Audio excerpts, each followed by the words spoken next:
morning, everyone. Today, I would like to share with you the knowledge of meditation in Theravada Buddhism. This morning, we have the practice meditation as usual, but I would like to clear the understanding about the meaning and the way to practice according to Buddha tradition or Buddha teaching in the ancient time and still alive until now. So many people ask about what is meditation, what is Vipassana meditation, what is Samatha Bhavna, what is Vipassana Bhavna. So today I'd like to share with you the brief meaning of that name or the technical term.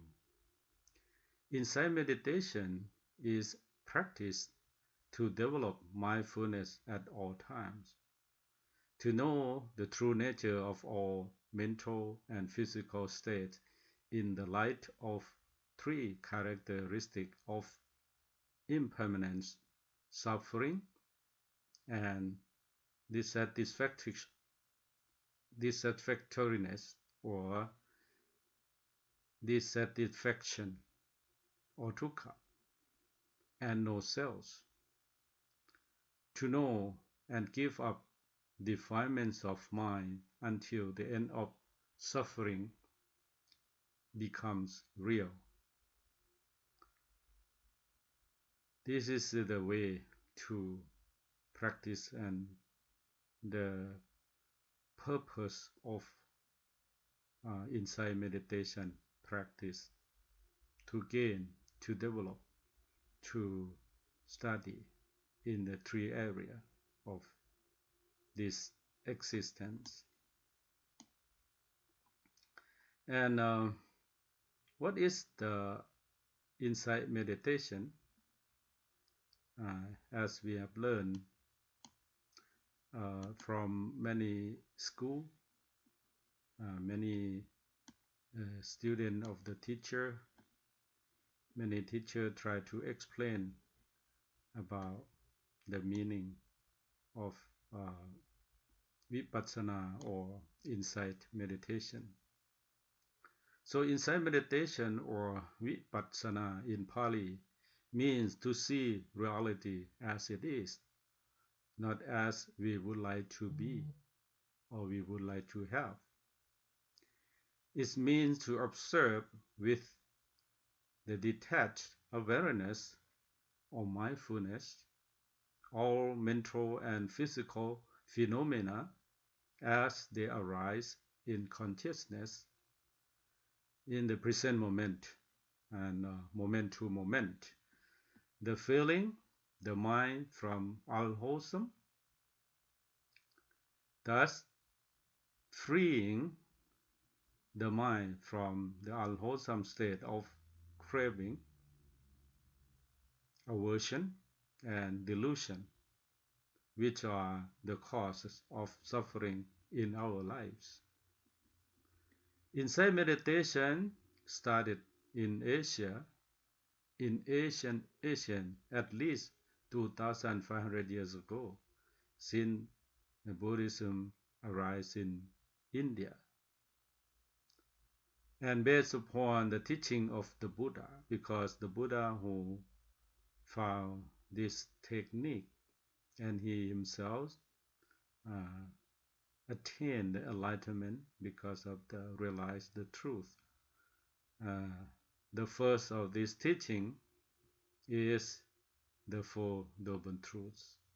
So the Buddha himself, he discovered this technique since he was the Bodhisattva, practiced in the forest for 6 years, and finally he discovered this technique. So what is the Four Noble Truths? Number one, the noble truths of suffering, dukkha, the unsatisfactoriness of the existence. And number two, the noble truth of the arisings of suffering. All suffering is produced by craving, or in Pali that we call tanha. And number 3, the notable truth of end of suffering, the extinction, nirodha in Pali, of craving result in the extinction of suffering. And number 4, the Four Noble Truths of path leading to end of suffering, or the Noble Eightfold Path. Noble Eightfold Path of Eight Noble Path. Number 1 is the right will, right intention, right speech, right action, right livelihood, right effort, right mindfulness, and right concentration. So 8 spoke in the view is the symbol of the Noble Eightfold Path in Buddhism. So the Noble Eightfold Path is laid out in the Mahasatipatthana Sutra, or Satipatthana Sutta, that the full foundation of mindfulness. So insight meditation is also called the way of mindfulness. So what are the four foundation or the objects of mindfulness? What is that? There are body, feeling, sensation. Feeling or sensation is the same. Mind and mental object. In Pali they call kaya nupassana, or body.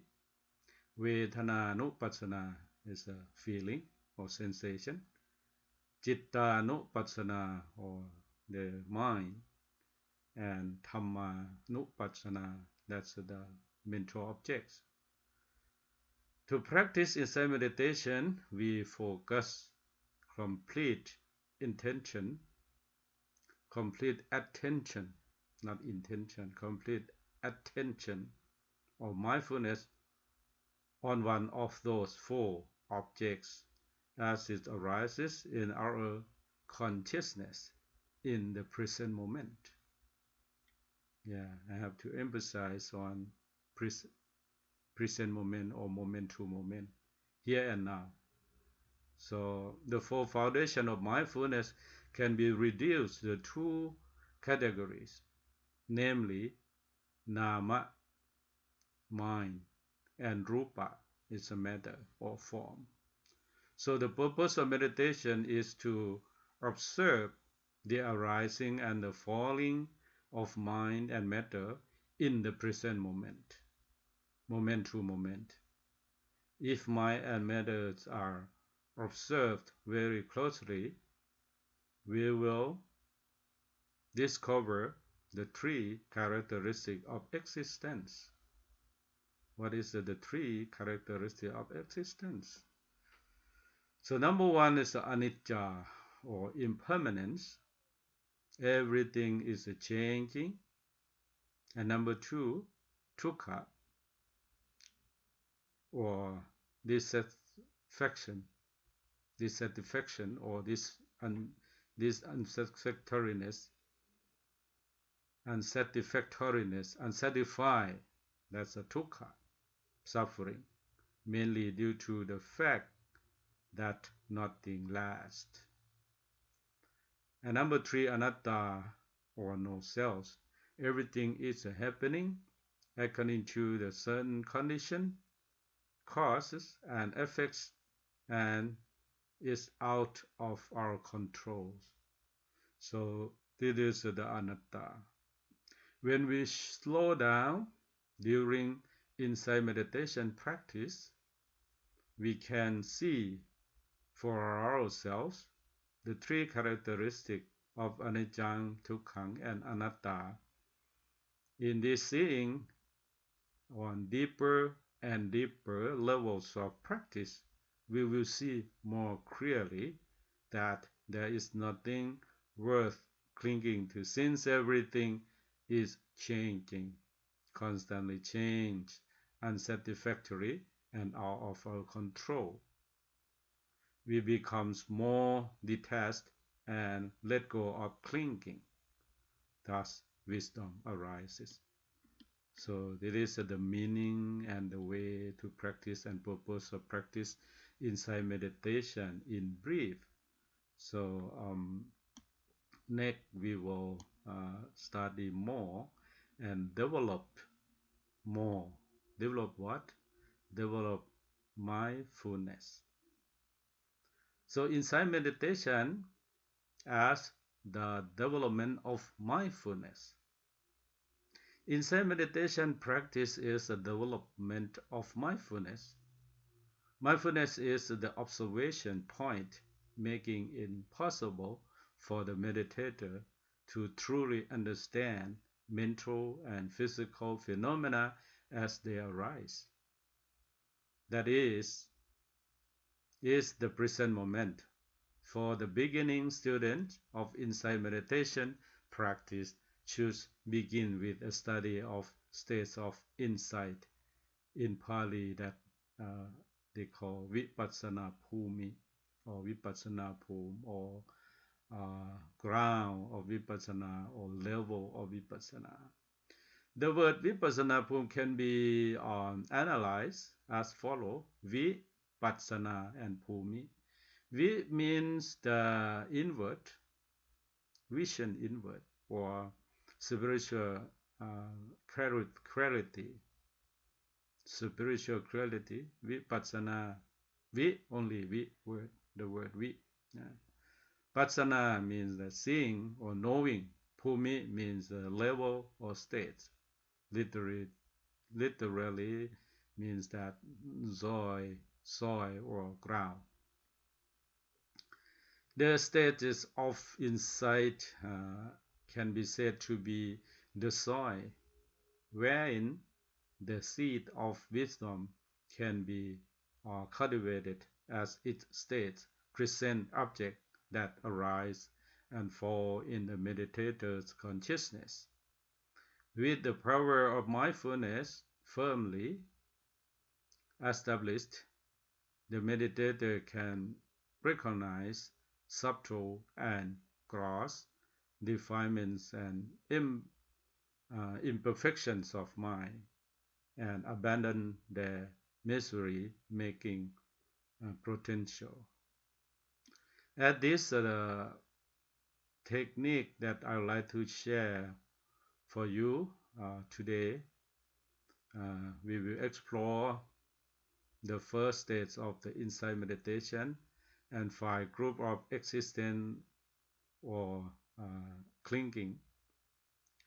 These are essentials and all inclusive factors suitable for study by the new student.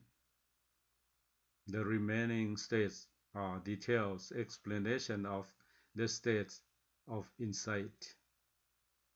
When insight meditation is correctly practiced, then every state is intuitively known. So you can learn more about that. The state of insight consists of following 6 sections. Number 1, the 5 groups of existence or clinging. Number 2, the 12 base 5 sense organs plus consciousness and the 6 external objects upon which depends the mental process. And 3, the 18 elements, physical and mental elements, constituting conditions of the process of perception. And 4, the 22 faculties, partly physical, partly mental phenomena, such as sense, organs, feelings, and spiritual faculties. And 5, the Four Noble Truths, the truth of suffering, its arising, its end, and the path leading to the end of suffering. And 6, the 12 linked of conditionality or dependent origination, the comprehensive teaching explaining the conditioned and dependent nature of all physical and mental phenomena. So this is a very important thing that you have to learn, you have to study step by step and develop mindfulness. The five groups of existence or clinging, panchakanta, or sometimes we call the five aggregates. Form, number one, form, rupa, is body, matter, figure, appearance. The mind can make form. Form cannot, however, know anything by itself. The primary quality of matters are solidity, solid or solidity.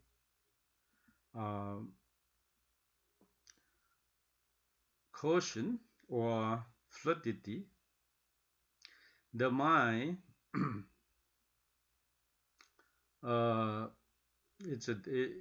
in this case, fluidity, heat, and motion, and they are found in the material objects, so in varying degrees. Number two, feeling or vedana or sensation may be divided into groups: pleasant mental feeling, unpleasant mental feeling, pleasant bodily feeling, unpleasant bodily feeling, neutral feeling, a feeling that is neither pleasant nor unpleasant. Feeling should not be confused with emotion. Number three, perception, sanya, is the awareness of the external with toward the six senses, including the mind. Perception further define the distinguishing marks of an object, that is, color, shape, and the like. Repeat reception of an object function as memory. And number four is mental formation or sankhara, signify karma, wholesome and unwholesome volitional activities of body, speech, or mind. It occurs in the sense of anything, form, the conditions, and includes everything in the world. And consciousness, vedana, is the awareness of mental and physical conditions. It is the principal factor. Permanent awareness of the mental and physical states. Consciousness keeps the object of mind in focus. Consciousness is ever changing and does not constitute an permanent mind substance or transmigrating soul or entity. The five groups of existence may be further short to body, rupa, and mind, nama, the latter consisting of body, perception, mental formation, and consciousness. So this is the five groups, or that we call five kanta, or the five aggregates. So thank you very much for watching, and pay attention to the teaching of the Buddha about insight meditation and its factor to be continue to be studied more and more. I'd like to thank all of you for watching today. Thank you very much for paying attention.